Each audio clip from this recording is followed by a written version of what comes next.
This is the 55-gallon tank, and pan back and forth. My plants are doing well. I took out a lot of the hornwort, which allowed the other plants to grow. This one popped up a couple inches of fresh, and down here on the left I've got a whole lot more of this, some new starters, and the duckweed is going crazy. Oh, but these fish, they're balling up there. See them by this net? This net is full of Daphnia, and I mean a lot of them. So we're going to, look at that. Look at those Daphnia. Thousands of them.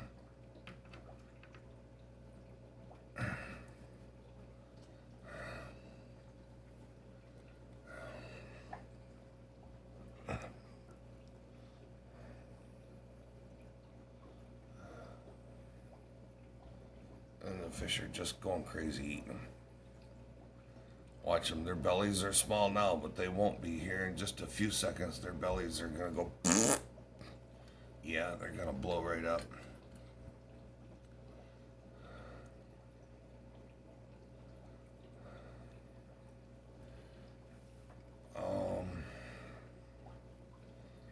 I haven't fed my fish, and well, I fed them frozen, 1 cube of frozen bloodworm last night. But before that, I was out of town for, let's see, Thursday morning, Friday, Saturday, 3 days. And before I left, my Daphnia tank was like, had very few Daphnia in it.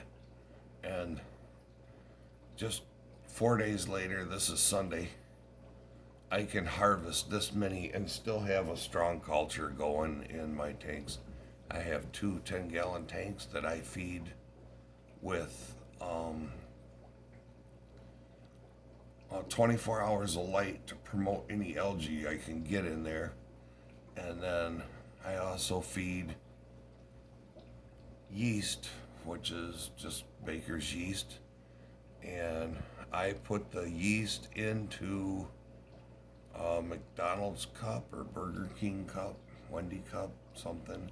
Big 24-ounce cup, and I put just a teaspoon of powdered sugar in there and let that set overnight. And then the next day I feed these Daphnia, and these Daphnia are huge. They're really plumped up and big. While there's thousands of little ones, there's a lot of great big ones in here. Before I started feeding them the yeast the way I do, my Daphnia weren't half this large. Look, try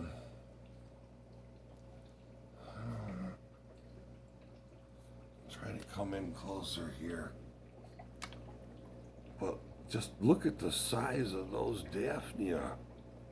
They're huge. And normally they're like that. Just barely the head of a pin, but these are like great big in there. And they're only really just going like crazy in the tank. Now when I feed my Daphnia with the yeast, that I sugar-fied the yeast, and I put just a little bit in the tank, and then every time I walk past it, just a little bit more. Usually it's clear by the time I get back, but there'll be a little more and a little more. And these fish are loving it. The guppies are dropping fry. I see several fry in there. I don't know whether I like that or not. I'll Probably have to take them out and give them to the store. And like I said, this is just two 10-gallon tanks that I did a quick whip through, and there's 3-4 times that many more inside the tank that I didn't get and bring over.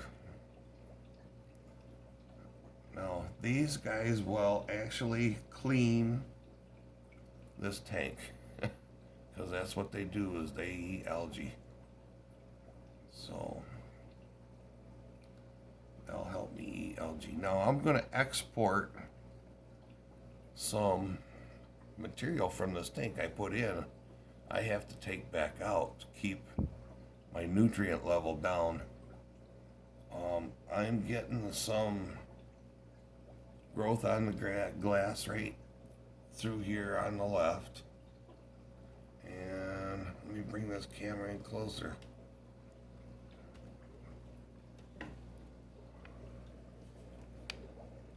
That's some sort of, I think that is dead black hair algae.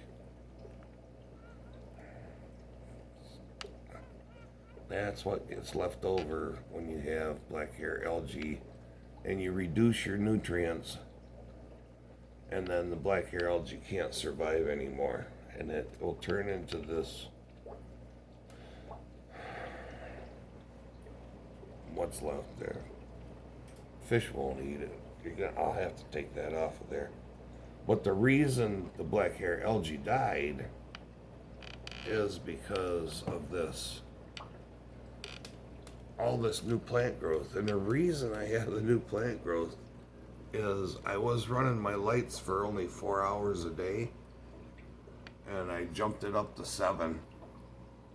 So my plants, higher level plants, can outcompete the algae.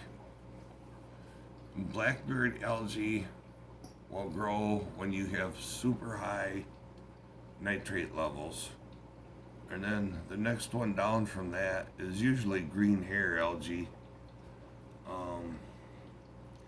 Then you'll get algae growing on everything. That's what this looks like here to me. I'll clean that glass off, it'll come off with a scraper. But I'll test these nitrates. They're not too high. They shouldn't be, with all that plant growth in there. And then I'm going to pull out as much of this duckweed as I can get a hold of easily, because it's a super fast growing plant. It really takes the nutrients out fast, and that's what gets rid of nutrients. That's what gets rid of your nitrates, is when you export those fast growing plants. When you take a plant out that's just been sitting there existing, that's not readily growing, it's not pulling nutrients out. It's if it dies, it'll put the nutrients back into the water that it's stored, but it's not readily pulling nutrients out by having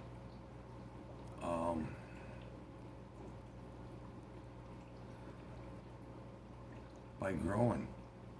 It's when it grows and it assimilates those nitrates into making proteins for that plant. Nitrate is a gas, and so is oxygen. We know that.